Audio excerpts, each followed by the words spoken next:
Hi guys, welcome back to idiots figuring out. Vinayaka Chavithi అందరూ చాలా హ్యాపీగా సెలబ్రేట్ చేసుకుంటున్నారని అనుకుంటున్నాను.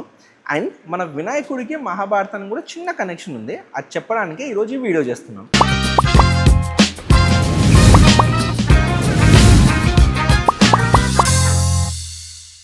సో వేదవ్యాసుడు మహాభారతం రాయడం స్టార్ట్ చేద్దాం అనుకున్నప్పుడు ఫస్ట్ బ్రహ్మ దగ్గరికి వెళ్ళి ఈ ఇతిహాసాన్ని రాయడానికి ఎవరన్నా గొప్ప వ్యక్తి కావాలని అడిగాడు. సో అప్పుడు బ్రహ్మ ఆలోచించకుండా మన వినాయకుడిని సజెస్ట్ చేశాడు. సో వినాయకుడు మహాభారతం రాయడానికి ఒప్పుకున్నాడు, కానీ ఒక చిన్న కండిషన్ పెట్టాడు. అదేంటంటే వేదవ్యాసుడు మహాభారతం చెప్పడం స్టార్ట్ చేశాక ఎక్కడ ఆగకుండా కంప్లీట్ స్టోరీ చెప్తేనే రాస్తానన్నాడు.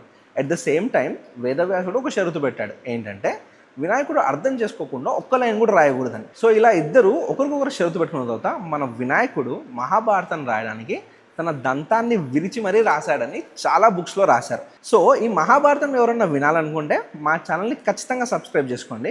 ఫస్ట్ ఎపిసోడ్ నుంచి ఫాలో అవ్వండి. ఇది one of the best epic everyone should know. And అందరూ వినాయక చవితి చాలా సేఫ్గా హ్యాపీగా సెలబ్రేట్ చేసుకోండి. ఎస్పెషల్లీ నిమజ్జనం అప్పుడు పిల్లలు అండ్ ఉమెన్ చాలా జాగ్రత్తగా ఉండండి. Thank you guys.